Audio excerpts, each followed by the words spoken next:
எல்லாருக்கும் வணக்கமுங்க. நீங்கள் எல்லோரும் இந்த ஃபங்க்ஷனுக்கு உள்ளே என்ட்ரு ஆகிறதுக்கு முன்னாடி ரெட் லேபிள் டீ குடிச்சிருப்பீங்க. அது ஒரு சுறுசுறுப்புக்காக கொடுக்குறது. அது இந்திய அளவில் ஃபேமஸான ஒரு டீ. அதே போல் தமிழ் திரையுலகில் ஒரு ஃபேமஸ் ஆகும் திரைப்படம் தான் இந்த ரெட் லேபிள். நிச்சயமாக இது ஒரு மாபெரும் வெற்றி படம். இந்த ட்ரெய்லரை பார்க்கும்போதே தெரியுது. இந்த ட்ரெய்லரும் இந்த சாங்கு எவ்வளோ ஃபாஸ்ட்டாக இருக்குதோ அந்த அளவுக்கு அந்த 2 மணி நேரம் இந்த திரைப்படம் ஃபாஸ்ட்டாக இருக்கும். பேசுகிறவங்க எல்லாம் சொன்னாங்க, இந்த படத்தில் நாங்கள் எல்லாம் ஹார்ட் ஒர்க் பண்ணோம். ஹார்ட் ஒர்க் கண்டிப்பாக கிடையாது. நான் ஷூட்டிங்கில் பார்த்தா எல்லாம் ஜாலியாக தான் ஒர்க் பண்ணோம். ரொம்ப ஹார்டாகலாம் அப்படியெல்லாம் ஸ்ட்ரெயினெல்லாம் பண்ணல, ரொம்ப ஜாலியாக இருந்தது. இவர் டைரக்டரை பற்றி சொல்ல வேண்டாம். எனக்கு இவர் ஆர்வி உதயகுமாரோடைய உதவியாளராக இருக்கிற காலத்துலேருந்தே தெரியும். இந்த ஆடியோ ஃபங்க்ஷனை கூப்பிடும் பொழுது எனக்கு இந்த படம் ஷூட்டிங் போனோமே யாரெல்லாம் இருந்தாங்க, ஹீரோயின் யார், ஹீரோ யார் ஞாபகப்படுத்தினா ஹீரோ ஞாபகம் வந்தார், ஹீரோயின் எப்பவுமே ஹீரோ ஹீரோயின் ஞாபகத்துக்கு வந்துடுவாங்க. அப்புறம் டைரக்டர் முகம் தெரியுது ஆர்வி உதயகுமார். மற்றபடி பின்னாடி இருக்கிற டெக்னீஷியன் எல்லாம் பேர்கள் தெரியும், முகங்கள் எனக்கு ஞாபகம் இல்லை. இருந்தாலும் சினிமா என்பது ஆரம்பித்த காலத்திலிருந்து ஒரு சினிமா தயாரிப்பு என்பது அந்த தயாரிப்பாளருக்கு ஒரு அனுபவம். ஒரு படத்தை இயக்கும் இயக்குனருக்கு அது ஒரு அனுபவம். அந்த படத்தில் வேலை செய்கிற டெக்னீஷியனுக்கு ஒவ்வொரு படத்துலையும் ஒவ்வொரு அனுபவம். இந்த அனுபவங்களையெல்லாம் ஒட்டுமொத்தமாக சேர்த்து தான் ஒரு திரைப்படமே வெளியே வருது. அதை யாரை நம்பி? நிச்சயமாக ரசிக பெருமக்களை நம்பி. ஒவ்வொரு ரசிகனும் ஒவ்வொரு ஹீரோக்கள் நடித்த படங்களை பார்த்துட்டே இருப்பான். அவருக்கு ஒவ்வொரு அனுபவம். அந்த அனுபவங்களில் நான் பார்த்ததுலேயே இந்த அனுபவம் தான் என் பெஸ்ட்டு அப்படின்னு சொல்கிறத சிறந்த படம்னு சொல்லுவாங்க. அப்படி ஒரு சிறந்த படத்தை நிச்சயமாக நம்முடைய இயக்குனர் கொடுத்துருப்பாரு. வரும்பொழுதே திரைத்துறைக்கு வரும்பொழுதே ஒரு தயாரிப்பாளராகவும் ஹீரோவும் வந்த முதல் ஆள் இவர் தான், லெனின் தான். ஆக என்னுடைய வாழ்த்துக்கள். இந்த திரைப்படத்தை பொறுத்த வரைக்கும் தம்பி சொன்ன மாதிரி ஏன் 4-6 மணிக்கு ஆரம்பிக்க சொன்னேன். நான் கொஞ்சம் ஜோதிடமெல்லாம் படித்ததுனால தான் சொன்னேன். வேறு அவங்க 3:30 முதல்ல டைம் சொல்லியிருந்தாங்க. பட் அது உகந்த கலைத்துறைக்கு உகந்த நேரம் அல்ல. ஒவ்வொரு நிமிடமும் நல்ல நேரம்னு சொல்லுவாங்க, அது எல்லாருக்கும் அமையாது. இந்த கலைத்துறைக்குன்னு ஒரு நேரங்காலம்லாம் இருக்குது. ஸோ இன்று வெள்ளிக்கிழமை சுக்கிர தினம் 4லேருந்து 5 மணி வரைக்கும், 4-6லேருந்து 5-6 மணி வரைக்கும் சனி ஓரை. எப்பவுமே தொழில்காரகன் அப்படின்னா அது எந்த தொழிலாக இருந்தாலும் தொழில்காரன் அப்படின்னு சொல்கிறவர் தான் தொழிலை உத்வேகப்படுத்துறது, ஒரு தொழிலை இம்ப்ரூவ் பண்ணி விடுறதே சனி பகவான் தான். அந்த சனி பகவானும் சுக்கிரன் என்பவர் கலைத்துறைக்கு ஆதிக்கம், கலைத்துறைக்கு ரொம்ப முக்கியமான சுக்கிரன். இப்போ இத்தனை பேர் திரைத்துறையில் இருக்கிறோம்னா நீங்கள் உங்கள் கட்டத்தை எடுத்து பாருங்கள். சுக்கிரனும் புதனும் கரெக்டான பிளேஸ்மெண்ட்டில் இருந்தால் தான் இந்த துறைக்கே வர முடியும். கலைத்துறையை நான் சினிமா மட்டும் சொல்ல, எல்லாமே ஓவியம், ஒரு சமையல் வேலை, எல்லாமே கலைகள் தான். இந்த மாதிரி கலைத்துறையை சம்மந்தப்பட்டவங்களுக்கு ரொம்ப உகந்தது சுக்கிரன். அந்த சுக்கிர தினத்தில் சனி ஓரையில் இந்த பூஜையை ஆரம்பிங்க, ஒரு நல்ல நாளை ஆரம்பிங்க. இந்த திரைப்படம் வர்ற படங்களிலேயே மிகச்சிறந்த படமாக, ஒரு வெற்றி படமாக நிச்சயமாக அமையும் என்று கூறி விடைபெறுகிறேன். நன்றி, வணக்கம். பாடியிருக்காரு. ஐயோ, நான் தண்ணி போட்டு பாடலாம் பாட மாட்டேன், அந்த வாயால் இந்த பாட்டு நான் பாட மாட்டேன். வள்ளலை பாடும் வாயால் தருதலை பிள்ளையை பாடுவேணும்னு பாகவதர் பாடின மாதிரி அவர் முருகனை பாட மாட்டேன்னு சொன்னார். சிவபெருமானை பாடின வாயால் முருகனை பாட மாட்டேன்னு ஒரு பாட்டு பாடியிருப்பார். அந்த மாதிரி இசைக்கு இசை கலைஞர்கள் யாராக இருந்தாலும் சரி, வயலனுக்கு தெரியுமா எந்த ஜாதிக்கு நான் வயலன் வாசிக்கிறேன்னு? ஆந்திரா சிஎம் பேர் என்ன? ஆந்திரா சிஎம் பேர் என்ன? நம்ம ஊருக்காரங்க யாரும் சந்திரபாபுன்னு கூப்பிட்றாங்களா? நம்ம ஊர் முதலமைச்சர் கூப்பிட்டா கூட சந்திரபாபு நாயுடு அவர்களேன்னு தான் கூப்பிடுவார். ஸோ அங்கங்கே இருக்கிறத மாற்ற முடியாது.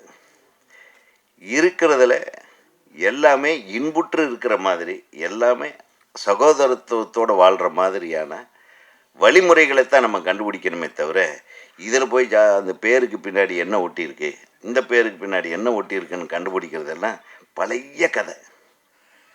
புளிச்சு போன விஷயம் அது. அதெல்லாம் தூக்கி போட்டு மிகச்சிறந்த படைப்புகள் மிகச்சிறந்த படைப்புகளை கொடுக்கறதுக்கு நிறைய விஷயங்கள் இருக்குது.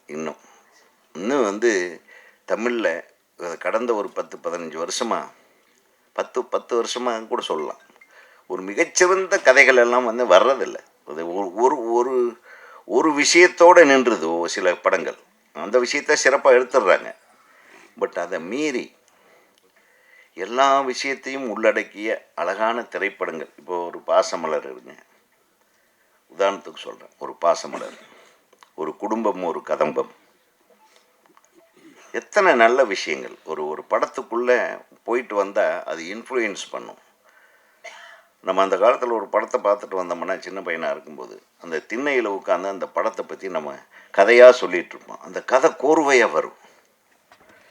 எங்கள் வீட்டில் இருக்கிற பாட்டிங்க, பெரியம்மாக்கள், அவங்க எல்லாம் சினிமாவுக்கு போகாதவங்களுக்கு அந்த கதையை சொல்லி சொல்லி அவங்களுக்கு ஒரு ஆசை வந்து அடுத்த வாரம் வண்டியை கட்டிட்டு அவங்களும் வில்லேஜிலேருந்து கிளம்பிடுவாங்க. ஸோ அந்த மாதிரி ஆளுமை மிக்க கதாசிரியர்கள் அந்த காலத்தில் இருந்தாங்க. அந்த கதைகளை வேறு எங்கேருந்தும் எடுக்கலை, நம்ம வாழ்க்கையிலிருந்து எடுத்தாங்க. அந்த மாதிரி வாழ்வியல் சினிமாக்கள் தொடர்ந்து வர வேண்டும். அந்த வாழ்வியல் சினிமாக்கள் வரும்போது நம்ம வந்து குடும்பத்தோடு போய் திரைப்படங்கள் பார்க்கக்கூடிய ஒரு சூழ்நிலை திரும்பவும் வரும். அப்போ தியேட்டருக்கு திரும்பவும் ஆளுக குழந்தைங்கள கூப்பிட்டு வருவாங்க. இப்போ ஏன் ஆளுக வர்றதில்லைன்னா, நம்ம எடுக்கிற படங்கள் எல்லாம் ஒரு சாராருக்கு மட்டுமே எடுக்கிறோம். இப்போது சமீப காலமாக பார்த்தீங்கன்னா, ஐடி இண்டஸ்ட்ரியில் போய் வேலை செய்கிறவங்க மட்டும்தான் புக் பண்ணி படம் பார்ப்பாங்க. மீதி ஆளுகளுக்கு புரியாது அந்த படம். இப்போ நம்மளை ஒருத்தன் படம் எடுக்க சொன்னால், நான் வந்து உன்னை சரி பொண்ணுமணி 2 கிழக்கு வாசல் 2ன்னு டைட்டில் வச்சு எடுத்துக்கணும். ஏங்க இது பழைய படத்துக்கு நம்ம ரசிகர்கள் ஒரு 10 பேர் இருப்பான். அண்ணே அதுதான் திருப்பி எடுங்கண்ணேம்பான். அவனை நம்பி எடுத்தோம்னா இங்கே படம் பார்க்க மாட்டானுங்க. இப்போ எங்கே போய் நம்ம முட்டிக்கிறது? ஸோ இதுக்கு ஒரு கரெக்டான ஒரு கண்டுபிடிப்பு, எல்லாத்தையும் கலந்து ஒரு வாழ்வியல் சினிமாவை கொண்டு வரணும். யூத்ஃபுல்லாகவும் இருக்கணும், அதில் ஒரு வாழ்வியலும் இருக்கணும், உறவு முறைகளுக்கு ஒரு மரியாதை இருக்கணும். அந்த மாதிரி திரைப்படங்களை தொடர்ந்து தம்பி லெனின் அவர்களுக்கு நான் கேட்டுக்கிறது என்னென்னா, இந்த படம் உங்களுக்கு வெற்றி அடையும். இந்த வெற்றியை தொடர்ந்து இந்த ரெட் லேபிளை தூக்கி போட்டு அடுத்தது நல்ல குலப்பெயரோடு, குலதெய்வ பெயரோடு நல்ல வாழ்வியல் சினிமாக்களை நீங்கள் தொடர்ந்து எடுக்க வேண்டும். அதற்கான இயக்குநர்கள் நிறைய பேர் இருக்காங்க. எங்கள் சங்கத்தில் இவர் கேட்டாவே சொல்லுவாங்க. ஸோ அவரையே வச்சு எடுக்கலாம். இந்த பக்கத்தில் உட்காந்துருக்கார் அவர் பயங்கரமான ஆள். அவர் பாட்டெல்லாம் கேட்டிருக்கீங்க இல்லையா? அதிரடி பாட்டுகளை எழுதிய இயக்குனர். ஆக ஒரு மிகச்சிறந்த திரைப்படத்தின் திரை இசை வெளியீட்டு விழாவுக்கும் ட்ரெய்லர் வெளியீட்டு விழாவுக்கும் நான் எனது அழைப்பின் பேரில் இங்கே வந்து இந்த விழாவை சிறப்பித்த என்னுடைய நண்பர்கள், என்னுடைய இயக்குனர் சங்கத்தின் பாசமிகு உறுப்பினர்கள், இயக்குனர்கள் அனைவருக்கும் இந்த படத்தின் சார்பாக, இந்த படத்தில் நடித்திருக்கிறேன் என்ற ஒரு விஷயத்துக்காக நான் அவர்களுக்கு என் மனமார்ந்த நன்றியை தெரிவித்துக் கொண்டு, வணக்கம். All media, thank you so much for coming. Guest, all directors, legendary directors, artists, technicians, thank you everyone. So, time ஆகிடுச்சு, நான் குயிக்காக முடிச்சிடுறேன். அவர் பொன்பாத்திவன் சார் சொன்ன மாதிரி ஸ்டார்டிங் வந்து ஆக்சுவலாக அவர் 2 லைன் சொன்னார். நான் எப்படி யோசிச்சேன்னா, எந்த லைன் வந்து எடுத்தால் பட்ஜெட் கம்மியாகும் அப்படின்னு தான் யோசித்தேன். அதில் ஒரு லைன் வந்து அவர் இப்போ நம்ம எடுத்த இது ஃபஸ்ட்டு அவர் சொன்னது என்னென்னா, நீங்கள் காலேஜ் ஸ்டூடெண்ட்டோட சார், அங்கே ஸ்டூடெண்ட்டோட அண்ணன் அப்படின்னு சொன்னார். சரி, நம்ம வயசுக்கு கரெக்டாக இருக்கும் அப்படின்னு தான் பிளான் பண்ணேன். கடைசியாக புக்கை கொண்டு வந்து கொடுக்கும்போது நீங்கள் தான் சார் அந்த ஸ்டூடெண்ட் அப்படின்றாரு. அதுக்கப்புறம் நான் வெயிட்லாம் கம்மி பண்ணி அந்த லுக்கை கொண்டு வரதுக்கு ரொம்ப கஷ்டப்பட்டேன். அவர் கொடுத்த புக்லெட் எப்படி இருக்குன்னா, இவ்வளோ பெரிய சைஸ் இருக்கும். அதை வச்சு ஒரு 4 பாகுபலி எடுக்கலாம். அதை ஃபுல்லாக நான் ஷூட் பண்ணேன்னா ஒரு 5 வருஷம் 10 வருஷம் ஆகும் எடுக்கிறதுக்கு. அவ்வளோ கொடுத்தது. ராமாயணம் மாதிரி நாங்கள் ஒரு எபிசோடு மட்டும் எடுத்து அதை பண்ண, அந்த ஃபுல் ஸ்கிரிப்ட் என்கிட்ட இருக்குது சார், இன்னும் 4 படம் பண்ணலாம். அவர் சொன்னார் இல்லை, இந்த மாதிரி ஸ்டூடெண்ட்ஸ்லாம் கூப்பிட்டு நான் வந்து அவருக்கு இப்போ கரண்ட் ட்ரெண்டில் என்ன இருக்குது அப்படின்னு சொல்லிட்டு, அதேமாதிரி போலீஸ் டிபார்ட்மெண்ட்டில் கொஞ்சம் பேர் வந்து ஹெல்ப் பண்ணாங்க. நிறைய கதை கிடச்சிருக்கு அவருக்கு. நான் சொன்னேன் எல்லா கதையும் வச்சு இன்னொரு 10 படம் எடுக்கலாம். அவர் அவ்வளோ க்ரைம் ஸ்டோரி கிடச்சிருக்கு, அவ்வளோ த்ரில்லர் கிடச்சிருக்கு. சூப்பர் சார், நல்லா பயங்கர கோஆப்ரேட்டிவ். நாங்கள் என்ன எதிர்பார்த்தோமோ அது வந்து கரெக்டாக பண்ணி கொடுத்துருவாரு. Thank you so much sir. அதேமாதிரி ஆர்ட் டைரக்டர் சார், அவர் சொன்ன மாதிரி ஃபஸ்ட்டு வேற ஒரு ஆர்ட் டைரக்டர் தான் வந்தார். அவருக்கு பிடிக்கல போல இருக்கு, 6 நாளில் போயிட்டார். அதுக்கப்புறம் தலைவர் தான் கடைசி வரைக்கும் இருந்து அவர் வெளியே வாங்குற பேமெண்ட்டே வேறு. பட் எங்களால் அவ்வளோ பேமெண்ட் கொடுக்க முடியல, நாங்கள் ரொம்ப கம்மியாக தான் கொடுத்தோம். பட் எங்களுக்கு என்ன வேணுமோ அதை வந்து பர்ஃபெக்டாக செஞ்சு கொடுத்தாரு. ரொம்ப நன்றி சார். அப்புறம் மேக்கப், கொரியோகிராஃபர் எல்லாமே வந்து சூப்பராக ஒர்க் பண்ணியிருக்காங்க. அண்ட் ஸ்டண்ட் மாஸ்டர் நம்ம பேந்தம் பிரதீப் சார், அவர் பயங்கர ஜாலி, செம்ம ஃபன்னாக இருக்கும். அவர் ஃபைட்டு முடிச்ச உடனே ஃபஸ்ட்டு வேலை போயிட்டு வாசுருதி போகலான்னு ஹீரோயின் தான் கூப்பிட்டு போவார் ஷூட்டிங்கில் சார். ரிகர்சல் தான் சொல்கிறேன், சண்டை போடுறது நான், வாசுருதி அப்படின்னு அதோட ஃபேவரட் டைலாக் அது மாதிரி. பட் எங்களை ஒரு புது டீம் மாதிரி இப்போ எனக்கு ஃபைட்லாம் வருமா அப்படின்னு கேட்டார். சார் பார்த்துக்கலாம் அப்படின்னா சூப்பராக வேலை வாங்கினார். அது சான்ஸே இல்லை, செம்ம sir, beautiful. Thank you so much sir. எது சார் வாசுருதியா? ஓ இது சாரி அதான். Okay okay. அதுக்கப்புறம் சிங்கர்ஸ் இன்னும் Velmurugan sir, Kavitha Gopi madam and Chinmayi madam, thank you so much. Velmurugan sir வந்து நம்ம கைலாஷ் மேனன்ஜி வந்து பாட்டு ட்ராக் பாடுறதுக்கு இங்கே பண்ணிட்டு இருக்காங்க. எனக்கு கால் வருது, நான் வந்து ஊரில் இருக்கேன். அப்போ அவர் சொல்கிறார், யார் சார் ட்ராக் பண்ணுறாங்க? சார் யாரோ வேல்முருகன். ஓ அவர் எங்கள் ஊரில் பெரிய சிங்கர்ப்பா, அவருக்கு தெரியல அவர் யாருன்னு. பட் அந்த பாட்டு வந்து அவர் ரெக்கார்ட் பண்ணிட்டு திருப்பி கொச்சின் வந்து காரில் போகிறாரு. நான் ஒரு ஃபங்க்ஷனில் இருந்தேன். அவர் வந்து எனக்காக போயிட்டு அங்கே ஹோட்டலில் வந்து பார்க்கிங்கில் வெயிட் பண்ணிட்டு இருந்தார். நான் வரது ஒரு 2 hours ஆச்சு. காருக்குள்ளே ஃபுல்லாக விண்டோ விட்டு ஃபுல் சவுண்ட் வச்சு அந்த பாட்டை ஒரு 5-6 டைம் ரிப்பீட் மோடில் கேட்டே இருந்தோம். 2 பாட்டு தான், ஆனால் 2மே வந்து சூப்பராக பண்ணியிருக்காரு. அது ஆல்மோஸ்ட் அது சான்ஸே இல்லை சார், அமேசிங் ஒர்க். அவரை பற்றி ஆக்சுவலாக நான் நிறையா பேசணும், அவ்வளோ டைம் இல்லைன்னு, அதனால் இன்னொரு ஈவெண்ட்டில் கண்டிப்பாக நிறையா பேசுகிறேன் சார். அண்ட் ஹீரோயின் சாரி இல்லை அது நம்ம என்ன சொல்கிறது, ஆடியன்ஸ் சொல்லணும் சக்ஸஸாக இல்லையான்னு. ஸோ ஹீரோயின் அஸ்மின் வந்து ஆக்சுவலாக அந்த படத்தோட ஹீரோயின் ப்ராசஸே வந்து ரொம்ப டஃப்புங்க. நாங்கள் படம் வந்து ஸ்டார்ட் பண்ண அன்னைக்கு ஒரு ஹீரோயின் இருந்தாங்க. சாட்டர்டே அன்றைக்கி ரிஹர்சல் வந்துட்டாங்க. ஒரு சின்ன கான்ஃப்ளிக்ட்டு, அவங்க வந்து கிளம்பிட்டாங்க. ஸோ படம் நாங்கள் ஸ்டார்ட் பண்ணிட்டோம், ஹீரோயின் கிடையாது. அதுக்கப்புறம் ஒரு ஹீரோயின் வந்தாங்க, அதுதான் பயங்கர இன்ட்ரெஸ்டிங். அவங்க வந்துட்டு ஒரு நாள் நடித்தாங்க. அவங்க நடிச்சுட்டு அடுத்த நாள் என்ன ஒரு ஃபங்க்ஷன்னு போயிட்டாங்க. திருப்பி அவங்க சாட்டர்டே வரணும், வரல. ரீசன் கேட்டால் என்ன சொன்னாங்கன்னா, எனக்கு வந்து ப்ரொடக்ஷனில் வந்து சரியாக பார்த்துக்கல அப்படின்னா, அவங்க கூடயே 2 பேர் நிற்கணும், சாப்பிடுங்கன்னு கம்பல் பண்ணணும் அப்படின்னு நிறையா ஃபார்மாலிட்டி சொன்னாங்க. எனக்கு இதெல்லாம் அதில் பெருசாக உடன்பாடுலாம் கிடையாது. காசு கொடுக்குறோம், வந்து நடிக்கிறாங்க, அவ்வளோதான் இல்லையா. அதுக்கு மேலே நம்ம உட்காந்து இந்த மாதிரி ட்ரீட்மெண்ட். நான் ஆர்வி விஜயகாந்த் சரி அப்படிலாம் கிடையாது, தங்கமான மனுஷன். அப்புறம் பேசுகிறது உங்களை பற்றி, வெயிட் பண்ணுங்க. ஸோ அந்த மாதிரி அது 2வது ஹீரோயின். இன்னொரு ஹீரோயின் வந்தாங்க, அவங்க வந்து ரொம்ப பாஷாக இருந்தனால அது எங்கள் ஃபால்ட்டு, அவங்களும் வந்து நடிக்கலை. அதுக்கப்புறம் 4வது ஒரு ஹீரோயின் வந்தாங்க. அவங்க வந்தாங்க, லுக் டெஸ்ட்லாம் பண்ணோம், அவங்க நடிக்க வேண்டியது, அப்புறம் அவங்களும் நடிக்கலை. சாமி மாதிரி 5 பேரை கொன்னுட்டு அடுத்ததாக வந்தவங்க தான் அஸ்மின். அவங்க நடிக்காததுக்கா அவங்க திட்டிகிட்டு இருப்பாங்க. ஸோ வந்தாங்க, அப்போ தான் பார்த்தோம். அவங்க ஆக்சுவலாக நாங்கள் ஃபஸ்ட்டு ஹீரோயின் ப்ராசஸ் பண்ணும் போதே இவங்க ஃபோட்டோ நிறைய டைம் எங்களுக்கு வந்திருக்கு. ரிஜெக்டட்னு சொல்லிட்டே இருந்தோம். அப்புறம் திருப்பி வந்துச்சு. நான் சொன்னேன், எத்தனை தடவையா இந்த பொண்ணு ஃபோட்டோ அனுப்புவீங்க அப்படின்னா, அப்புறம் அவங்க கேட்டாங்க, சரி ஓகே நீ ஒன்று பண்ணு, அந்த பொண்ணு நல்லா ஃபேஸ் வாஷ் பண்ணிட்டு செல்ஃப் எடுத்து அனுப்ப சொல்லு அப்படின்னா, அதே மாதிரி அவங்க ஃபேஸ் வாஷ் பண்ணி செல்ஃப் எடுத்தாங்க, செலக்டட் அப்படின்ட்டோம். ஸோ அப்படி தான் வந்து ஹீரோயின் வந்து செலக்ட் பண்ணோம். பயங்கர கோஆப்ரேட்டிவ். இன்னொரு செம்ம இன்ட்ரெஸ்டிங்கான மேட்டர் என்னன்னா, இந்த படத்தோட டைட்டில் சொன்னதே ஹீரோயின் தான். அது என்ன இன்சிடென்ட் அப்படின்றத நான் அப்புறம் சொல்கிறேன், இப்போ சொல்ல மாட்டேன், ஓகேங்களா.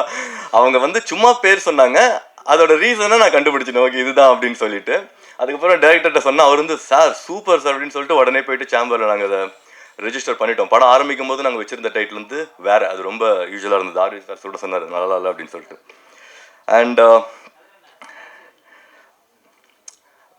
other technicians, thank you everyone. Actors mainly, Sasi bro, அவர் எவ்வளோ ஹைட்டாக இருக்காரு.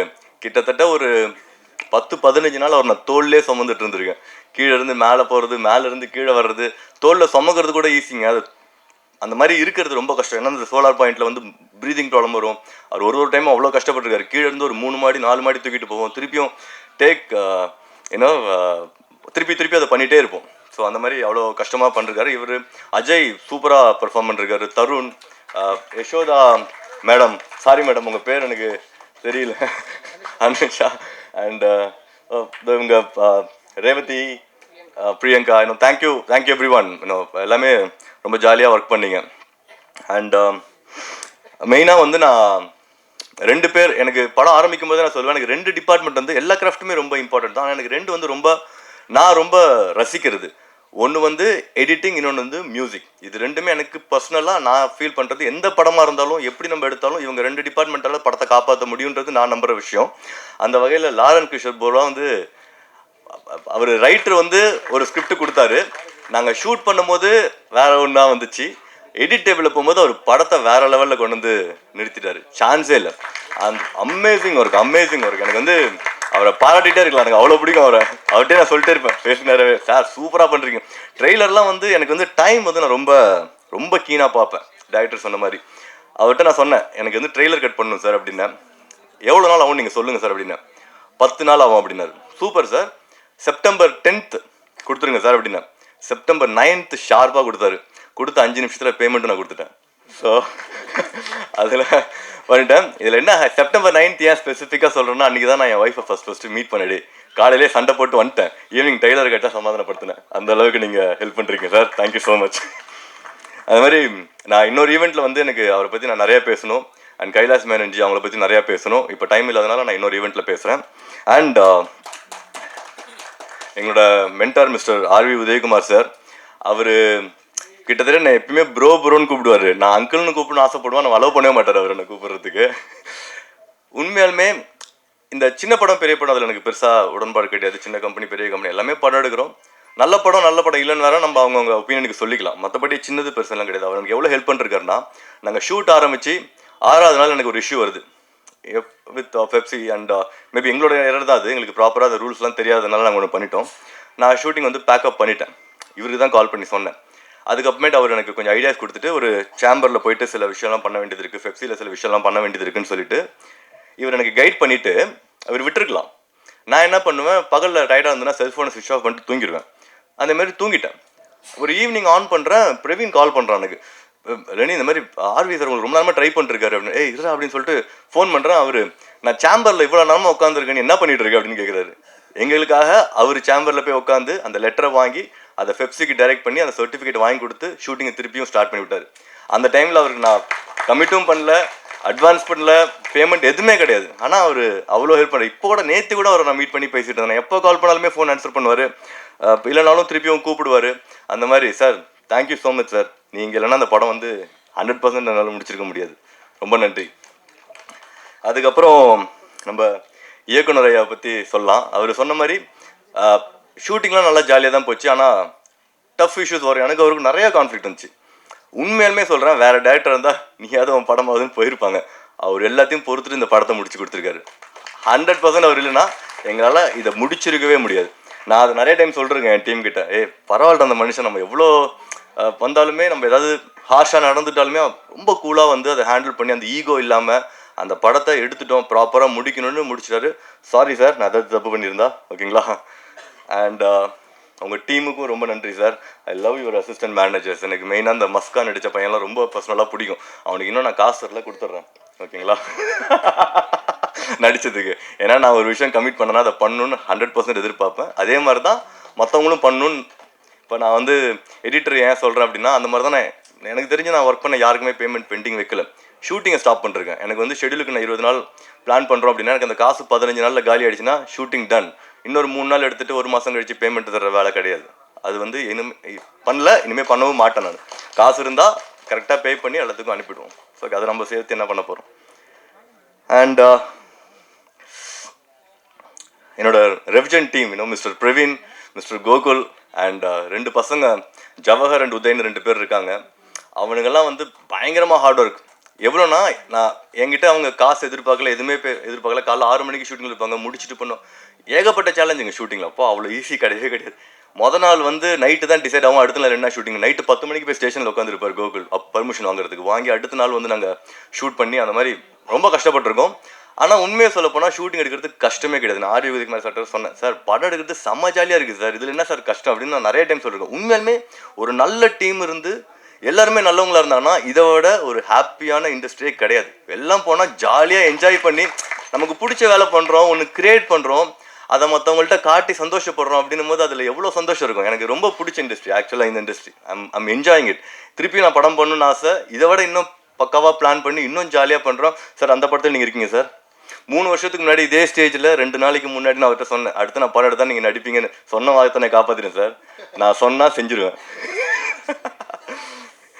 அண்ட்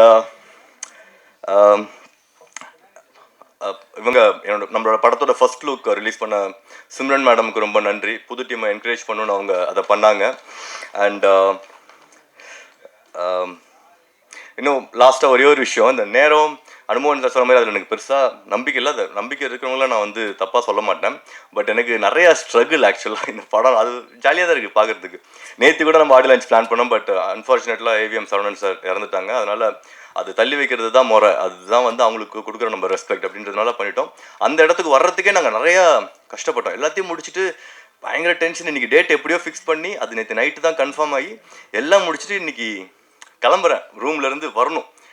அப்பா ஆடியோ லான்ச் பண்ண போகிறேன்டா, இதுக்கு மேலே நமக்கு ஸ்ட்ரகிள் ஆகிறதுக்கு வாய்ப்பே கிடையாது அப்படின்னு சொல்லிட்டு ரூம்லேருந்து வெளியே வரேன். கார்டு கீழே விழுந்துருச்சு. என்னடா சைக்கிள் பங்க்சர் ஆகிடுச்சு, மொத்த தடங்களும் ஆகிடுச்சு அப்படின்னு சொல்லிட்டு வெளியே வந்து லிஃப்ட்டில் ஏறுறேன். கரண்ட் கட் ஆகிடுச்சு. லிஃப்ட்டில் மாட்டிக்கிட்டேன். இவன் ஃபோன் பண்ணிட்டு பண்ணிட்டாங்களா சீக்கிரம் வாடா டேய், நான் என்னடா பண்ணுவேன் லிஃப்ட்டில் மாட்டிக்கிட்டு இருக்கேன்டான்னு சொல்லிட்டு ஃபோன் பண்ணிட்டு ஹோட்டலில் ஜென்ரேட்டர் ஆன் பண்ண சொல்லி அங்கேருந்து வந்து அந்த மாதிரி ஒரு ஸ்ட்ரகிளுமே வந்து உண்மையாலுமே நான் என்ஜாய் பண்ணுறேன். நல்லா தான் இருக்குது. என்னோட பிஆர்ஓ டீம் இவன் வந்து என்னோட காலேஜ் படி, அதனால கொஞ்சம் எக்ஸ்ட்ரா கேர் எடுத்துக்கிறான் என் ஃப்ரெண்டை வந்து நல்லா பண்ணணும் அப்படின்னு சொல்லிட்டு. ஐ மீன் தேங்க்யூ ஸோ மச் மச்சி, ரொம்ப நன்றி. அவங்களோட என்டையர் டீம் சென்சார் சர்டிஃபிகேட் வாங்குறதுக்கு okay I got it. So thank you so much sir. நான் திருப்பி ஜனவரி மாதம் 2ஆம் தேதி நான் வந்து ரொம்ப டீட்டெயிலாக இந்த படத்தோட ப்ராசஸ் எக்ஸ்பிளைன் பண்ணுறேன். ரொம்ப இன்ட்ரெஸ்டிங்காக இருக்கும். இப்போதைக்கு டைம் இல்லாதனால யாரோட டைம் நான் வேஸ்ட் பண்ணுறோம்ல. Thank you so much for coming. பாட்டு ட்ரெய்லர் எல்லாமே வந்து நீங்கள் என்ஜாய் பண்ணுவீங்க. படம் 100% உங்களை டிசப்பாயின்ட் பண்ணது அதுக்கு வந்து நான் 100% உத்தரவாதம் கொடுக்குறேன். மேலே இருக்கிற அனைவருக்கும் வணக்கம். And for every media personal who's present here today, நன்றி. I'm very nervous today because this is my first audio launch. நான் கேரளாலேருந்து வர்றேன். என் பேர் அஸ்மின். அண்ட் எனக்கு தமிழில் பேசணும்னு இருக்குது. அதனால கொஞ்சம் மிஸ்டேக்ஸ் இருக்கும். ஏதாவது தப்பு இருந்தால் மன்னிச்சிடுங்க. ஸோ நான் சின்ன வயசில் இருக்கும்போதே இந்த படங்கள் எல்லாம் பார்த்துட்டு வீட்டில் வந்துட்டு நான் அந்த மாதிரி ஆக்ட் பண்ணுறதுக்கு ட்ரை பண்ணுற அந்த ஒரு பொண்ணு என் உள்ளுக்குள்ளே இருக்கு. ஸோ அந்த பொண்ணு இப்போ ரொம்ப ப்ரௌடாக ஃபீல் பண்ணுறேன். ஏன்னா நான் என் முதல் படமே வந்து எனக்கு ஒரு ஹீரோயினாக நடிக்க வாய்ப்பு கிடைச்சதுக்கு ரொம்ப நன்றி. யூனிவர்ஸுக்கு நன்றி. And also thank you so much Lenin sir for trusting me with such a great responsibility. And he's not just a producer to me, he's a great friend. ஏன்னா எனக்கு இதுக்கு வேணா மாதிரி ஒரு மோட்டிவேஷனெல்லாம் கொடுத்து என்னை மோல்ட் பண்ணிட்டா, அப்படி தான் சொல்லணும். அண்ட் டைரக்டர் சார் உங்களுக்கு ரொம்ப கஷ்டமாயிருக்கும்னு நினைக்கிறேன். Because he makes sure that I first act in Malayalam and then only he makes me act in Tamil. அந்த அளவுக்கு பேஷண்டாக இருந்ததுக்கு ரொம்ப நன்றி.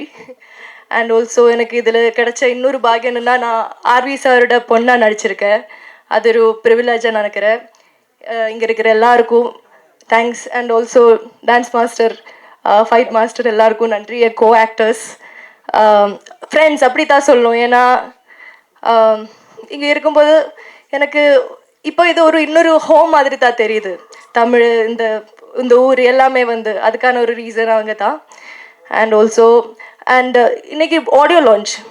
ஸோ நான் நிறைய ஐம் வெரி நர்வஸ் நவ். நான் நிறையா மேடையில் இதுக்கு முன்னாடி பெர்ஃபார்ம் பண்ணியிருக்கேன், நிறைய க்ரௌடுக்கு முன்னாடியெல்லாம். ஆனால் இந்த அளவுக்கு நர்வஸ் ஆனது கிடையாது. Kailash Chetta, you have done a great job with the music. I'm in love with Millera, by the way. So அதுக்கு ஆக்சுவலி காப்பிரைட் கூட கேட்கணும். ஏன்னா I have listened to this song many times. I think every single day I listen to this song. So இந்த ஒரு opportunity நான் அதோட 4 lines பாட விரும்புகிறேன். I'm so sorry if I make any mistakes. So yeah. மிலரா மிரந்தேனே உயிரெல்லாம் கலைந்தாயினே உனையே நினைத்தேனே நினைவெல்லாம் நிறைந்தாயினே என் விழிரண்டுமே உன்னோடுதான் கதை பேச தவிக்கின்றதே என் நிழல் என்பதும் உன்னை பார்த்ததும் இனி முந்தி தோல் சாயுதே. Thank you so much for giving me the tune to my life, Kailas Chetta. You are the hero of today, and everybody, thank you so much. And in the universe, nandi solno nan, and that's it. Thank you so much. எல்லாருக்கும் வணக்கம். மேடையில் உள்ள எல்லா பெரியவங்களுக்கும் எல்லாருக்கும் வணக்கம். பெரிய பெரிய டேரக்டர்ஸ் எல்லாருக்குமே வணக்கம் சார். ரொம்ப சந்தோஷமாக இருக்குது இங்கே வந்து இந்த ரெட் லேபிள் படத்தில் நானும் வந்து கலந்துக்கிறதுக்கு. முக்கியமாக நான் வந்த காரணம் சொல்கிறேன். ஃபஸ்ட்டு இந்த படத்தில் கோரியோகிராஃபிக் பண்ண விஜய் மாஸ்டருக்கு அவங்களுக்கு பெரிய வாழ்த்துக்கள். ரொம்ப அழகாக பண்ணியிருந்தாங்க அந்த 2 சாங்குமே. இப்போது பார்த்துருந்தேன். ஃபஸ்ட்டு சாங் மெலோடியான சாங்கும் சரி. ஃபஸ்ட்டு ஹீரோயின் லெனின் பயங்கர கெத்தாக மாசாக இருக்குது. ட்ரெய்லர் பார்க்கும்போது தெரியுது. நம்ம கிஷோர் எடிட்டிங்கில் ரொம்ப எதிர்பார்ப்பு இருக்குது. அதுவே நீங்கள் அடுத்த படத்தெல்லாம் மாசாக இருக்கணும்னு ஆசைப்பட்றேன். 2வது விஷயம் வாஸ்மின், நான் எப்படி உள்ளே வந்தேன்னு சொல்கிறேன். ஸோ லெனின் வந்து ஒரு மியூசிக் சரி ஒரு டைரக்ஷனாக இருந்தாலும் எப்படி ஒரு ரைட்டர்லேருந்து எடுத்துகிட்டு வராங்களோ இந்த படத்தை எங்கே போய் சேர்க்கணுன்றாங்க. ஸோ பாட்டு வந்து கோரியோகிராஃபர் அவங்க இருந்தாலும் நம்ம வந்து நான் சொன்னதில்ல, இப்போது முத்து சொன்ன மாதிரி ஸ்ரீதர் மாஸ்டர் அவங்க டாக்டரும் அந்த ரீல்ஸ் பண்ணி அதை வந்து இன்றைக்கி, ஏன்னா அந்த படத்து பிரகாரம் அவர் வந்து ஒரு மூடியாக அதுக்கு வேண்டிய ஒரு விஷயம் வச்சுருப்பாங்க. அந்த நேரத்தில் டான்ஸோ எதுவோ இருக்காமல் இருக்குது. அதனால் நாங்கள் ரீல் பண்ணி அதை நம்ம நீங்கள் எப்படி போய் மக்கள்கிட்ட சேர்க்குறீங்களோ அதே மாதிரி ஒரு ரீல்ஸாக நாங்கள் பண்ணி இந்த படத்துக்கு ப்ரமோஷனாக செய்ய போகிறோம். இன்னொன்று ஒரே ஒரு கேள்வி இருக்குது. உங்கள் எல்லா மீடியாவுக்கும் எல்லாருக்கும் இன்ஸ்டாகிராம் இருக்கா? எல்லாருக்கும் இருக்குது. ஆல்மோஸ்ட் எல்லாருக்கும் இருக்குது. சரி, ஒரு சின்ன சஜஷன் ஒரு இதுவாக, ஏன்னா நாங்கள் வந்து ரீல் பண்ணும்போது இந்த ரெட் லேபிள் படத்துக்காக நாங்கள் ரீல் பண்ணுவோம். நானும் டாக்டரும் ஆல்ரெடி இன்றைக்கி ரிலீஸ் ஆக போகிறதுக்கு we are going to do க்யூட்டாக ஒரு விஷயம் பண்ணியிருக்கோம். அதை உங்கள் இன்ஸ்டாகிராம்லேயும் நாங்கள் டேக் பண்ணி கொலாப் பண்ணுறோம். நீங்கள் எல்லோரும் அக்செப்ட் பண்ணிங்கன்னா இது இன்னும் போய் மக்கள்கிட்ட போய் சேரும். ஏன்னா லெனின் வந்து ஏன்னா எப்படி ஒரு படம் இப்படி வரணும் அதை வந்து அழகாக போய் சேர்க்கணும் அப்படின்னு நினைக்கிற போது அவரோட சின்ன சின்ன விஷயத்துலேருந்தே தெரியுது. ஸோ தேங்க்ஸ் என்னை கூப்பிட்டு வந்ததுக்கு. கைலாஷ் அந்த மியூசிக் 2 சாங்குமே வந்து அது ஒரு மலையாளத்தில் வந்து அவரோட சாங்லாம் கேட்டேன். அடிப்பொலி, எல்லா பாட்டும் அவ்வளோ ஹிட்டு. தமிழும் இது டெஃபினட்டாக எக்ஸ்ட்ரீம் மெலோடி, எக்ஸ்ட்ரீம் ஃபோக். கண்டிப்பாக உங்களுக்கு பெரிய ஹிட் ஆகும். வாழ்த்துக்கள். தென் வினோத், லெனின் வந்து எல்லாத்தையும் எடுத்து வந்து எல்லாம் சேர்த்து வந்திருக்காங்க. நாங்கள் எல்லா ஆடியன்ஸுக்கும் நாங்கள் எங்களால் முடிஞ்ச அளவுக்கு எல்லா எஃபர்ட் எல்லாருமே சப்போர்ட் பண்ணுறோம். படத்தில் வரவங்கள நீங்கள் தான் வந்து ஜெயிக்கணுன்றது என்னோடய வாழ்த்துக்கள். தேங்க்யூ. தேங்க்ஸ் அலாட்மா. அனைவருக்கும் வணக்கம். முத்துக்குமரன் சார் வந்து முத்துரஞ்சவர் இருக்கும்போது கத்தியின்றி ரத்தமின்றி நல்ல படம் எடுத்து வரும்போது எனக்கு உறுத்த ஆரம்பிச்சு. நம்ம எடுத்த உடம்புலாம் சரியில்லாத படமோ, அவர் எடுத்து நல்ல உடம்போ அப்படின்ட்டு நானும் ட்ரை பண்ணுறேன் சார். கத்தி இல்லாமல் ஒரு படம் எடுப்போம். நெல்லி சார் ட்ரை பண்ணுவாங்க. ரெட் லேபிள் தயாரிப்பாளர் லெனின். இப்போ லெனின் ரெட்டு ஓகே, லெனினுக்கும் ரெட்டுக்கும் சம்மந்தம் இருக்குது. லெனினுக்கும் ரெட் லேபிளுக்கும் சம்மந்தம் இருக்குது.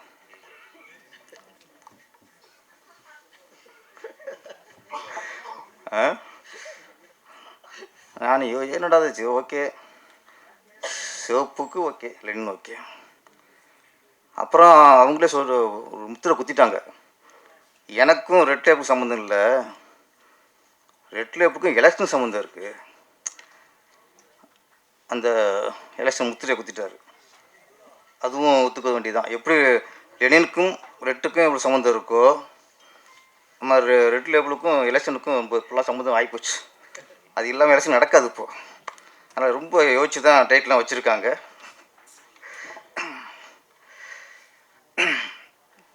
இயக்குனர் வினோத் சார், வாழ்த்துக்கள் சார். ஆமாம், ட்ரெயில் ரொம்ப நல்லா இருந்துச்சு. ஹீரோ புதுசு மாதிரியே இது ஒரு ஃபிலிம்னு தெரில. ஆமாம், கேஷுவலாக அடிச்சுட்டு போயிட்டுருக்காரு. ஒரு அழகான கதாநாயகி அஸ்வின், நல்லா பண்ணியிருக்கீங்க. ஜோடி பத்து நல்லா இருக்குது, அது ரொம்ப முக்கியம்ல. அவங்க ஹீரோக்குங்க, நீங்கள் என்ன நம்மளும் அம்புல வாட்டி இருக்குன்னே ஆள் வருவாங்க. அப்படி லெனினுக்கும் அஸ்வினுக்கும் ஜோடி பொறுத்த படத்தில் நல்லா இருக்கு. ஆமாம், எப்படி கமல் ஸ்ரீதேவி ரஜினி ஸ்ரீபிரியா மாதிரி லெனின் அஸ்வின் ஜோடி பொறுத்த நல்லா இருக்கு. தொடரட்டும், ஜோடியும் தொடரட்டும், படங்களும் தொடர்ந்து எடுங்க.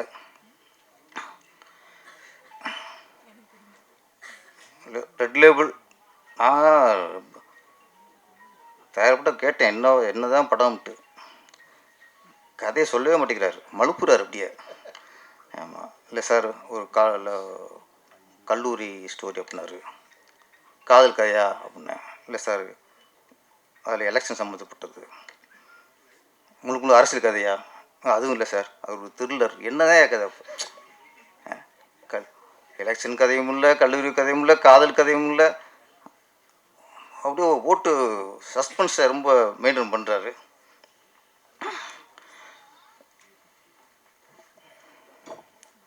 என்ன டைம் சரியாயிருச்சாப்போ? விட ராகு காலமாக வெளியே போட்டு போயிட்டேன். ஒரு இடையில 20 நிமிஷம் ஏதோ ஓர சரியில்லை போல இருக்கு. அந்த ஓரையில் மேடை இருக்கக்கூடாது போல இருக்கு. வெளியே போய் டைம் பார்த்தாரு. ஓகே, இப்போ குருவரை ஸ்டார்ட் ஆயிடுச்சு அப்படின்ட்டு தூக்கி உட்காந்துட்டார். இதுக்குமா டைம் பார்ப்பாங்க மேடையில் இருக்கிறதுக்கெலாம்? இப்போ வச்சு வச்சு இதுக்கு போகிறதுக்கும் ஓரம் தேவை வேண்டியிருக்கு.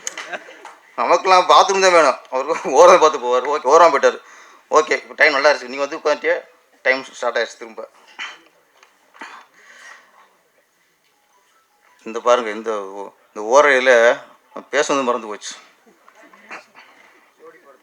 ஜோடி பொருத்தம்ல இருந்தது. நம்ம ரைட்ரு பார்த்திபன் சார் நல்ல விஷயம் சொன்னார். ரொம்ப காலத்துக்கு முன்னாடி நடந்தது சார், அது இப்போ திருப்பி ஆரம்பிச்சிருக்கு லெனின் சார் மூலியமாக. அப்போ ஏவிஎம், ஜெமினி, தேவர் ஃபிலிம்ஸ், மாடர்ன் தியேட்டர்ஸ், அந்த காலகட்டத்தில் முதல்ல அந்த கம்பெனி கதையை முடிவு பண்ணுவாங்க. கதையை முடிவு பண்ணதுக்கப்புறம்தான் இந்த கதையை யார் இயக்குனா நல்லாயிருக்கும் அப்படின்னு அடுத்த இயக்குனரை முடிவு பண்ணுவாங்க. அப்புறம் இந்த கதைக்கு எந்த கதாநாயகன் கரெக்டாக இருப்பார் அப்படி அப்புறம் கதாநாயகன் முடிவு பண்ணுவாங்க. இது ஆரோக்கியமான சினிமா அதான் போய்க்கிருச்சு. ஏன்னா ஒரு படத்துக்கு கதை தான் முக்கியம், கதை தான் ஹீரோ, கதை தான் கதாநாயகி, கதை தான் இயக்குனர், கதை தான் முக்கியம். அப்போ ஆரம்பத்தில் இல்லை, அப்படியே கரெக்டாக போய்கிட்டு இருந்துச்சு. அப்புறம் பார்த்தா Sridhar, K Balachander sir, TR Bhagyaraj sir இப்போலாம் வந்ததுக்கப்புறம் டைரக்டரே கதை திரைக்கதை வசனம் எழுதுனா தான் ஒரு முழுமையாக இருக்குமா தோணுச்சு. அதுக்கப்புறம் இயக்குனர்கிட்ட கதை கேட்பாங்க, கதை பிடிச்சிருந்தா அந்த கதைக்கு யார் ஹீரோ, பிரபு நல்லா இருக்குமா, கார்த்திக் நல்லா இருப்பாரா, சத்யராஜ் நல்லா இருப்பாரா, அந்த காலகட்டத்தில் விட்டுருச்சு. அப்புறம் ஹீரோ முடிவு பண்ணுவாங்க.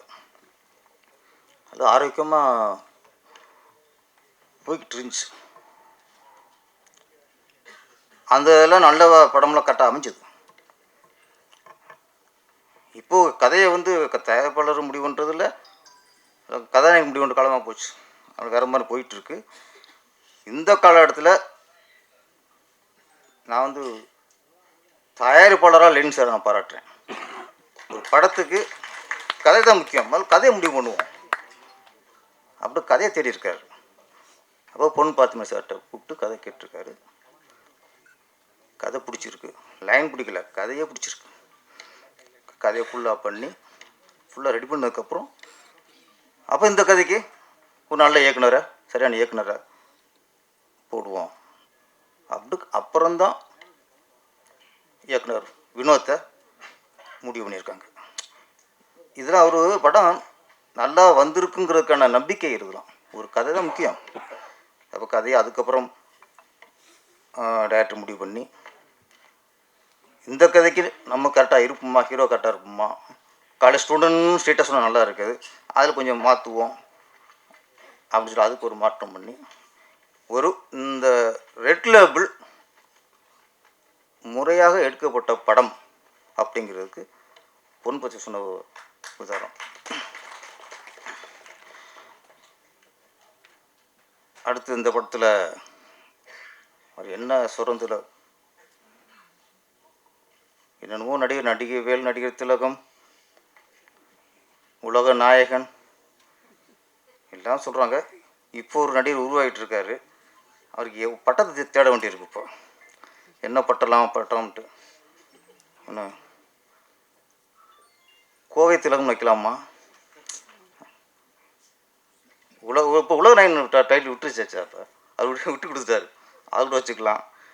எங்கள் சங்க தலைவர் உதயகுமார், நடிகர் உதயகுமார் அவர்கள் இன்றைக்கி வந்து நடிகராக உட்காந்துருக்காரு. ட்ரெயிலர் பார்க்கும்போது அந்த கெட்டப் சூப்பர்.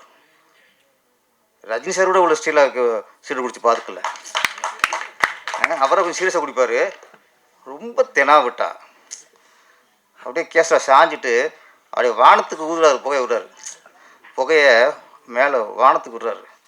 ஆமாம், ஒரு நல்ல நடிகர் உருவாகிட்டு இருக்காரு. சார், எங்கள் ஆள்கிட்ட நல்ல வேலை வாங்கியிருக்கிய.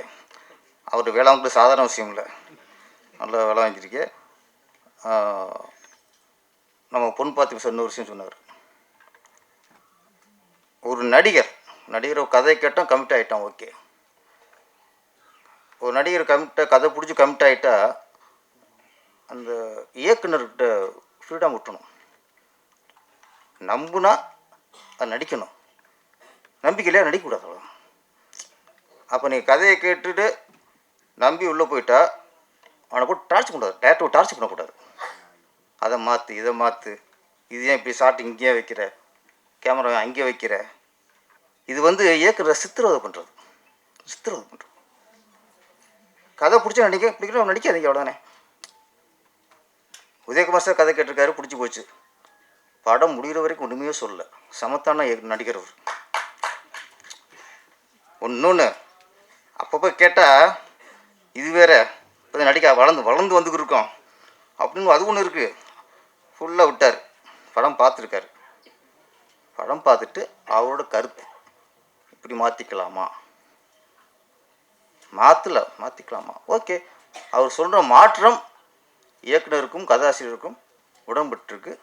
அப்போ சொன்ன மாதிரி சேஞ்ச் பண்ணியிருக்காங்க. அப்போ சொன்ன விஷயம் சரி அப்படிங்கிறனால தான் இன்றைக்கி மேடையில் ஓப்பனாக சொல்கிறாரு கதாசிரியர். ஒரு நடிகர் வந்து இதான் கருத்து சொல்லலாம். ஷூட்டிங்லேயே சொல்லும்போது ரொம்ப இயக்குனருக்கு வந்து பெரிய தலைவலி ஆயிரும், குழப்பம் உண்டாச்சுன்னா அது படத்தில் தெரிஞ்சுக்குவோம். அப்போ கரெக்டாக எங்கள் நடிகர் கரெக்டாக படம் முடிஞ்சு அதான் அனுபவம். அதான் சார் பொன் பார்த்திபன் சார் அனுபவம் சிலப்போ பக்கத்தில் வச்சுக்கணும். ஆமாம், அது சிலருக்கு நம்மளுக்கு யூஸ் ஆகும். அதனால் வளர வர இயக்குனர்லாம் உதயகுமார் சார் கூட நடிக்க வைங்க. அப்படியே அவர் கருத்தையும் கொஞ்சம் கேட்டுக்குங்க. இன்னொன்று அவர் முடிவு பண்ணிட்டார். ஏன்னா இப்போ எலெக்ஷன் வருது 2026. ஒரு 5-6 படத்தில் நடித்து ஒரு ஃபேஸ் வேல்யூ உண்டாக்கிட்டு, அது ஃபேஷனாக போச்சு, ஒரு ஃபேஸ் உண்டாக்கிட்டு அப்புறம் அரசியல் கட்சி ஆரம்பிக்கிறதா இல்லை இப்போ ஏதாவது கட்சிக்கு சப்போர்ட் பண்ணுறதாங்கிறது அடுத்த விஷயம். நடிக்கிறது அதுக்கு தான், வேறு ஒன்றும் இல்லை. அவர் இன்னும் சம்பாதிக்கணும் அவசியமே இல்லை. இந்த எலெக்ஷன் முன்னாடி 5-6 படம் நடித்து ஒரு ஃபேஸ் உண்டாக்கிட்டு அப்படி பொதுமக்கள்கிட்ட போய் ஓட்டு கேட்கணும். என்னங்க அதானே தலைவரே? ஓகே. எங்கள் சங்கத்தில் ஓட்டு கேட்டு போர் அடிச்சு போச்சு அவருக்கு. என்ன நீ மக்கள்கிட்ட போய் ஓட்டு கேட்கணும், அதில்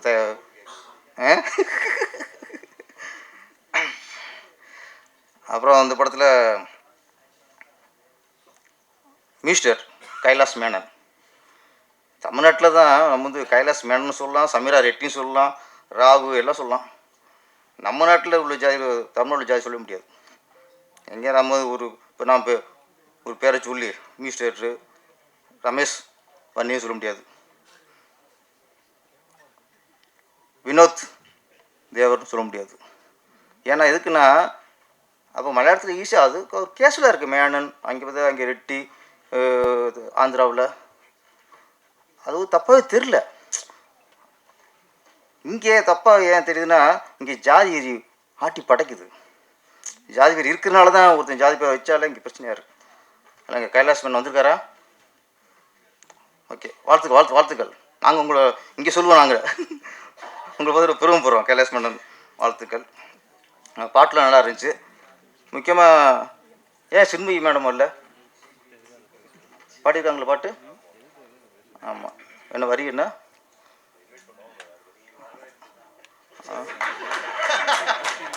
இந்த கோயம்புத்தூர் குசுமுங்க இல்லை, இந்த கோயம்புத்தூர் குசுமுக்கு இதுதான் நல்லா பாடியிருந்தாங்க. இந்த படத்து டைரக்டர் யாருன்னு தெரிஞ்சு தான் பாடினாங்களா? அது கேள்வி இருக்குல்ல, தெரியுமா உங்களுக்கு? தெரியும். ஆமாம், சின்ன படங்கள் இந்த மாதிரி படங்கள்லாம் ஒரு படத்தை முடித்து ரிலீஸ் பண்ணுறதே பெரிய விஷயமா இருக்குது. வியாபாரமாகிறதே பெரிய விஷயமா இருக்குது. இந்த நேரத்தில் அந்த படத்தை டேமேஜ் பண்ணுற மாதிரி, அந்த வியாபாரத்தை டேமேஜ் பண்ணுற மாதிரி, ஆமாம், அது ரொம்ப வருத்தமாக இருக்கும். ஒரு பாடகி அப்படிங்கும்போது சுச்சுவேஷன் கேட்பாங்க. இந்த சுச்சுவேஷன் பாட மாட்டேன்னா ஓகே, வரிகள் நல்லா இல்லை, வார்த்தை நல்லா இல்லை அப்படின்னா படிக்கும்போது தெரிஞ்சுவோம்ல, அவாய்ட் பண்ணிடலாம். இல்லை தெரியாமல் பாடிட்டேன், பொருள் தெரியாமல் பாடிட்டேன் அப்படின்னு சொல்லலாம். ஆனால் ஒரு படத்துக்கு கேப்டன் இயக்குனர்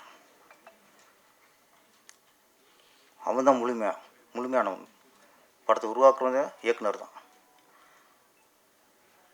இந்த இயக்குனர்னு தெரியாமல் பாடிட்டேன் அப்படின்னா அந்த இயக்குனருக்கு எவ்வளோ அவமானப்படுத்துகிற மாதிரி, எவ்வளோ மன உளைச்சல் உண்டாயிருக்கும். இந்த இயக்குனர் தெரிஞ்சு நான் பாடியிருக்க மாட்டேன் அப்படின்னா ஒரு இயக்குனரை குறிப்பிட்டு நீங்கள் எப்படி தாக்க போச்சு? இது வந்து மோகன்ஜிக்கு மட்டும் இல்லை, தமிழ் திரையில் உள்ள ஒவ்வொரு இயக்குனருக்குமே அவமானம் அது. நீங்கள் எல்லாருக்குமே நீங்கள் அவமானப்படுத்த மாதிரி தான். நீங்கள் அந்த படத்தில் பாடினதுக்காக மன்னிப்பு கேட்கக்கூடாது. இந்த இயக்குனர் தெரிஞ்சிருந்தால் பாடிக்கணும்னு சொன்னீங்களா, அதுக்கு மன்னிப்பு கேட்கணும். மன்னிப்பு கேட்கணும். நீங்கள் ஈஸியெல்லாம் ஒருத்தர் நீ அவமானப்படுத்தி போயிட முடியாது. ஒரு இயக்குனர் ஒரு படத்தை ஒருத்தன் கதையை சொல்லி பிடிச்சி அதை முடித்து உயிர் போகுதுங்க. இங்கே ஒரு இயக்குனருக்கும் ஈஸியாக வந்து எப்படி இயக்குனர் அவமானப்படுத்துவீங்க? நீங்கள் ஒரு பாட்டு ஜானகி மேடம் சுசிலா மேடத்திற்குலாம் இங்கே யாரும் ஒரு பிரிக்கின் பாடகை உருவாக முடியாதுங்க. தமிழில் ஜானகி மேடம் எவ்வளோ ஒரு பாடகை அவங்க. நேற்று ராத்திரி அம்மா பாடினாங்க.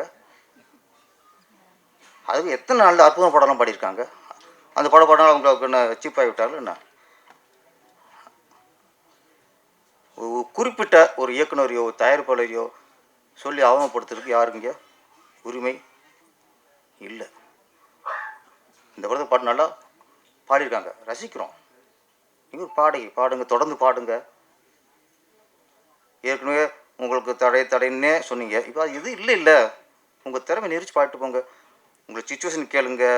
பாட்டில் ஒரு பாட்டை பழங்க படித்து பாருங்கள். பிடிச்சிருந்தா பாடுங்க, இல்லைன்னா போங்க. பாடி முடிச்சுட்டு சம்பளம் வாங்கிட்டு அதுக்கப்புறம் ரிலீஸ் அவங்க வியாபார டயத்தில் போய் ஒரு படத்தை டிஸ்டர்ப் பண்ணாதீங்க. இந்த படத்தில் அவங்க பாட்டுக்கு சந்தோஷம்தான். இந்த படம் பாட்டு நல்ல ஹிட் ஆகும். ரெட் லேபிள் லெனின் சார் ரொம்ப ஒரு நம்பிக்கையோட ஒரு கதையை நம்பி ஒரு நல்ல இயக்குனரை நம்பி ஒரு நல்ல படம் எடுத்திருக்கிறாரு. இந்த படம் மிகப்பெரிய வெற்றி அடைய வேண்டும். லெனின் அவர் எல்லாருக்கும் வணக்கம். பிக் பாஸ் டைட்டில் வின்னர் முத்து அவரோட தமிழ் எனக்கு ரொம்ப பிடிக்கும். வாழ்த்துக்கள் முத்து.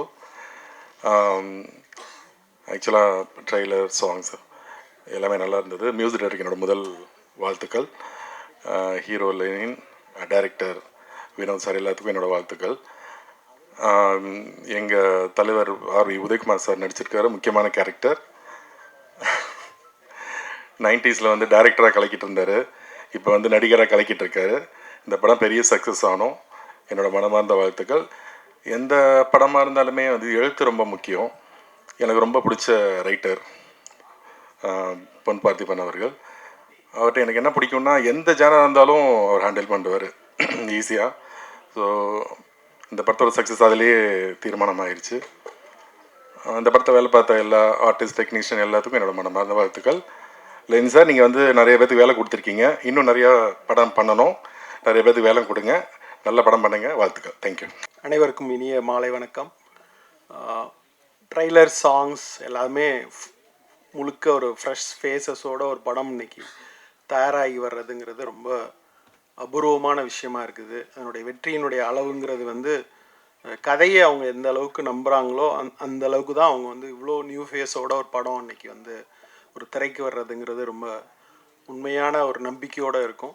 ஸோ அந்த விதத்தில் வந்து ஒரு ரைட்டர் பொன் பார்த்திபன் ஒரு ஸ்டோரியை வாங்கி அவங்க ஒரு படமாக அது ஆக்கி இன்றைக்கி வந்து ஒரு திரைக்கு வெளியே வர்றதுக்கான முன்னோட்டம் நடந்துக்கிட்டு இருக்குங்கிறப்ப அவங்களுடைய நம்பிக்கை ரொம்ப எங்கே ஆர்ஜின்லேருந்து அதை தொடணும் அப்படிங்கிறது எனக்கு தெரிய வருது. ஸோ இந்த குழுவுக்கு என் மனமார்ந்த வாழ்த்துக்கள். கதாசிரியர் பொன் பார்த்திபன் அவர்களுக்கும் என் மனமார்ந்த வாழ்த்துக்கள். நன்றி. எல்லாருக்கும் என்னோடய வணக்கத்தை முதல்ல தெரிவிச்சுக்கிறேன். அதுக்கப்புறம் ப்ரெஸ் மீட் என்னோடய வணக்கத்தை உங்களுக்கும் தெரிவிச்சுக்கிறேன்.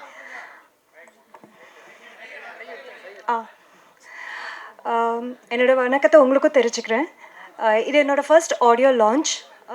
2-3 படம் பண்ணியிருக்கேன். பட் என்னை மேடையில் அழைச்சி இந்த மாதிரி ஃபர்ஸ்ட் ஆடியோ லான்ச் கூப்பிட்டது இந்த படம் தான். ஸோ அதுக்கே எனக்கு ரொம்ப சந்தோஷமாக இருக்குது. நர்வஸாக இருக்குன்னு அதெல்லாம் தப்பாக பேசினா தப்பாக எடுத்துக்காதீங்க. இந்த வாய்ப்பை கொடுத்த எல்லாருக்கும் மிகப்பெரிய நன்றியை நான் தெரிவிச்சுக்கிறேன். ப்ரெஸ்காரன் நீங்கள் தான் வந்துட்டு சின்ன சின்ன கலைஞர் நாங்களாம். ஸோ எங்களை அடுத்த லெவலுக்கு நிஜமாகவே நீங்கள் தான் எங்களை கூட்டிகிட்டு போகணும். அஃப்கோர்ஸ் எங்கள் எல்லாரோட hard work, it's a team effort. எல்லோரும் சேர்ந்து பண்ணுறது தான், உருவாக்கினது தான் ஒரு படம். ஸோ நீங்கள் எல்லோரும் தான் சேர்ந்து எங்களுக்கெல்லாம் வந்து ஒரு அடுத்த லெவலான வாய்ப்பு கொடுக்கணும். ஸோ உங்கள் எல்லார்கிட்டையும் இருந்தும் நான் அதை தெரிவிச்சுக்கிறேன். ரொம்ப ரொம்ப நன்றி. Thanks a lot. எல்லாருக்கும் வணக்கம். இது என்னோட first Tamil movie. And I'm really thankful to Vinoth and Lenin sir for this opportunity. And நான் வந்து சொல்லணும், எனக்கு வந்து ஃபஸ்ட்டில் தமிழில் லான்ச் கிடைக்கும்போது இவ்வளோ நல்ல ஒரு டீம் கூட ஒர்க் பண்ண சான்ஸ் கிடைச்சது ரொம்ப ஹாப்பியாக இருக்குது. நான் வந்து வினோத் வந்து நீங்கள் கண்டிப்பாக நோட் பண்ணி வைக்கணும். He is an upcoming talented director and the best human being I have seen film industry. அவர் கூட ஒர்க் பண்ணுறது வந்து ரொம்ப கம்ஃபர்டபுள். ஏன்னா வந்து அவர் ஒரு ஏதாவது பிடிக்கலன்னா கூட அவர் வந்து நம்ம ஹர்ட் பண்ணாமல் அது கரெக்டாக இப்போ வந்து ஆர்டிஸ்ட் வந்து கிரிட்டிசிசம் இல்லை சஜஷன் சொல்லும்போது ரொம்ப கேர்ஃபுல்லாக சொல்லலைன்னா நம்ம கான்ஃபிடன்ஸ் அது வந்து அஃபெக்ட் ஆகிடும். பட் இவர் சொல்கிற விதம் வந்து நமக்கும் வந்து இவரோட பேஷன் பார்த்து, இவரோட ஃபிலிம் மேலே இருக்கிற பேஷன் வந்து பார்த்து நமக்கும் வந்து will be force to give our best, will be motivated to give our best. ஒரு மூவி வந்து we have our own restrictions and ரிசோர்ஸஸோட எல்லாமே சின்ன மூவி தான். பட் இவரோட பேஷன், டைரக்டரோட passion and the production, Lenin சாரோட அந்த passion, he is an encyclopedia in movies. So அவரோட பேஷன் வந்து பார்க்கும்போது we'll also be encourage and motivated to give our best. And Lenin சாரை பற்றி சொல்லணும்னா, நான் ஆஸ் அ லைக் ஆங்கர் சொன்ன மாதிரி I've done around 30 to 35 movies. ஆனால் இந்த மாதிரி ப்ராம்ப்டான ஒரு ப்ரொடக்ஷன் ஹவுஸ் கூட நான் இது வரைக்கும் ஒர்க் பண்ணது இல்லை. They won't stress you at all. அவர் வந்து ரொம்ப கூலாக நைஸாக they'll get what they want. And இந்த எல்லாமே வந்து ரொம்ப ப்ராம்ப்டாக இருக்கும். ஆஸ் அ ப்ரொடக்ஷன் ஹவுஸ் இது வந்து எனக்கு புது எக்ஸ்பீரியன்ஸ். எப்போவும் வந்து பேமெண்ட்ஸ் எல்லாம் நம்ம வந்து கேட்டு வாங்குறது எப்பவும் கஷ்டம். பட் இவரெல்லாம் வந்து ரொம்ப ப்ராம்ப்டாக இருக்கும். அதனால வந்து working is always comfortable. Not just payments மட்டும் இல்லை, அந்த whole process was very easy to handle. And director sir கூட வந்து ஒரு சொன்னார், லைக் ஃபஸ்ட்டு கொடுத்த டியூனே வந்து ஓகே ஆகிடுச்சு. அதோட ஒரே ஒரு ரீசன் வந்து அவர் ஃபஸ்ட்டு கொடுக்குற இன்புட்டே வந்து அந்த அளவுக்கு நல்லாயிருக்கும். Like he'll give whatever inputs possible. So we'll before making the song or music நம்ம வந்து அவ்வளோ இன்புட்ஸ் எடுத்து எப்படி பண்ணணும்னு எல்லாம் ஃபுல் பிளான் பண்ண பிறகு தான் we created the songs and the background score. And background score கூட வந்து நான் இது வரைக்கும் பண்ண ஜான்ரே கிடையாது. கம்ப்ளீட்டாக வந்து ஒரு புது ஜான்ரை எனக்கு எக்ஸ்ப்ளோர் பண்ணுறதுக்கான ஒரு வாய்ப்பு இந்த movie. And I'm very proud to keep this movie and the music as ஒரு ப்ரொஃபைல் மாதிரி ஒரு போர்ட்ஃபோலியோ மாதிரி வைக்கிறதுக்கான ஒரு சான்ஸ் இது. And I must thank the lyricist Mohanraj sir and singers Chinmayi, Kavitha Gopi, Velmurugan sir. And அந்த மூவியை பற்றி சொல்லணும்னா அது ஆக்டர்ஸ் எல்லாம் வந்து ரொம்ப நல்லா நடிச்சிருக்கு. And the movie has come out really well. And இது வந்து ஒரு டிரெக்டர் அந்த டீம், த ஹோல் டீம் வந்து kept on polishing it. Editing எல்லாம் வந்து ரொம்ப கிறிஸ்பாக இருக்கும். அப்புறம் வந்து ஸ்கிரிப்ட், இந்த டயலாக்ஸ் எல்லாம் வந்து தே work for like months, so many months வந்து ஒர்க் பண்ணி like they made it so crisp and clear, and 2 hours வந்து it will go like anything. அவ்வளோ ஃபாஸ்ட்டாக போகும். So I am very happy to be here doing my first Tamil movie and looking forward for more, and thank you very much sir. Thanks a lot. இங்கே வந்திருக்கும் பத்திரிகை மற்றும் தொலைக்காட்சி நண்பர்களுக்கு என்னுடைய மாலை வணக்கத்தை தெரிவித்துக் கொள்கிறேன். மற்றும் மேடையில் அமைந்திருக்கும் இயக்குனர் சங்க தலைவர் உதயகுமார் அண்ணன் அவர்களுக்கும், செயலாளர் பேரரசு அவர்களுக்கும், மற்றும் எனது நண்பர் இயக்குநர்கள் அத்தனை பேருக்கும், சசிமோகன் சார் அவர்களுக்கும், எனது முதற்கண் மற்றும் இந்த படத்தில் பணிபுரிந்த அத்தனை தொழில்நுட்ப கலைஞர் அத்தனை பேருக்கும் எனது வணக்கத்தை தெரிவித்துக் கொள்கிறேன். இந்த படத்தோட ட்ரெய்லர் மற்றும் சாங்ஸ் ரொம்ப நல்லா இருந்துச்சு. இன்றைக்கி ரொம்ப முக்கியமாக வந்து ஆடியோ ரிலீஸ் அப்படிங்கிறதுனால இசையமைப்பாளர் பாராட்டி தரணும். ரொம்ப நல்லா இருந்துச்சு பாட்டு எல்லாமே. அதே மாதிரி இந்த கோரியோகிராஃபி பாட்டுக்கு பண்ணி இந்த விஜய் அவர்கள் வந்து ராஜு மாஸ்டரோட அசிஸ்டன்ட் நினைக்கிறேன். ஸ்ரீதர் ரைட்டு, ஓகே, எனக்கு அடையாளம் தெரியல. துட்டு சாங்லாம் ரொம்ப பிரமாதமாக ஆடிருப்பாங்க. ரைட், ரொம்ப நல்லா பண்ணியிருந்தாங்க. ஒவ்வொரு டெக்னீஷியனுமே கேமராமேனோட ஒர்க்கு நல்லா இருந்தது. எடிட்டிங் ரொம்ப நல்லா பண்ணியிருந்தாங்க. ஃபைட் மாஸ்டர் வந்து டான்ஸ் மாஸ்டர் இருந்தார், நல்லா பண்ணியிருந்தார். நல்லா இருந்துச்சு. வாழ்த்துக்கள். ஸோ ஒரு படம் உருவாகிறதுக்கு வந்து இந்த மாதிரி ஒரு நல்ல ஒரு டீம் வந்து செட் ஆகணும். பட் அந்த டீம் வந்து ரொம்ப ஆச்சரியமாக இருந்தது. ஒரு நடிகராக வந்து ஒரு முதல் படம் மாதிரி எனக்கு தெரியல லெனின் அவர்கள் பண்ணியிருந்த விஷயம். பட் அவர் தான் அந்த படத்தோட தயாரிப்பாளர் அப்படிங்கிறப்ப அவர் மேலே ஒரு மிகப்பெரிய ஒரு மரியாதை எனக்கு வந்தது. அது மட்டும் இல்லாமல் அந்த தயாரிப்பாளர் வந்து ஒரு டைரெக்டாக போயிட்டு ஒரு படத்தை பண்ணிடலாம் அப்படிங்கிறது இல்லாமல் ஒரு கதாசிரியர் தேடி ஓடி இருக்கிறாரு அப்படிங்கிறப்ப அவர் மேலே இன்னும் கொஞ்சம் அதிகமான ஒரு மரியாதை எனக்கு வந்தது. அதுக்கப்புறம் ஒரு டீமை ஃபார்ம் பண்ணுறாரு. ஃபஸ்ட்டு ஒரு என்ன வேணும் அப்படிங்கிறது அவருக்கு தெரிஞ்சிருக்கு. ஸோ எனக்கு தெரிஞ்சு வந்து லெனின் வந்து போகக்கூடிய உயரம் இன்னும் ஜாஸ்தியாக இருக்குது. ரொம்ப நல்லா பண்ணியிருந்தீங்க படத்தில். அது உங்களுடைய முதல் படம் மாதிரி எனக்கு தெரியல. ஒரு வளர்ந்து வரும் நல்ல ஒரு நடிகராக உங்களுடைய எல்லாமே தெரியுது. வாழ்த்துக்கள். கதாசிரியர் எப்படி செலக்ட் பண்ணாங்களோ அதே மாதிரி ஒரு இயக்குனரையும் செலக்ட் பண்ணி அவர் கையிலையும் அந்த பொறுப்பை கொடுத்து எல்லாத்தையும் தலையில் தூக்கி போட்டுட்டு கதாசிரியர் செலக்ட் பண்ண கதை வந்துச்சு நம்மளே பண்ணிடலான்னு இல்லாமல் அங்கேயும் ஒரு கேப் விட்டு ஒரு நல்ல ஒரு இயக்குனரை செலக்ட் பண்ணி ஸோ அவர்கிட்ட அந்த பொறுப்பை கொடுத்து அந்தந்த பொறுப்பை அவர்கிட்ட கொடுத்துட்டு ஒதுங்கி இருந்து தன்னுடைய பார்ட்டை மாத்திரம் வந்து ஒர்க் பண்ணிவிட்டு போகிற விஷயங்கிறது வந்து இந்த மெச்சூரிட்டி லெவல் அப்படிங்கிறது வந்து ஈஸியான விஷயம் கிடையாது. ஏன்னா ஒரு தயாரிப்பாளரை வந்த பிறகு ரொம்ப ஒரு கிறுக்குத்தனம் வந்துடும்.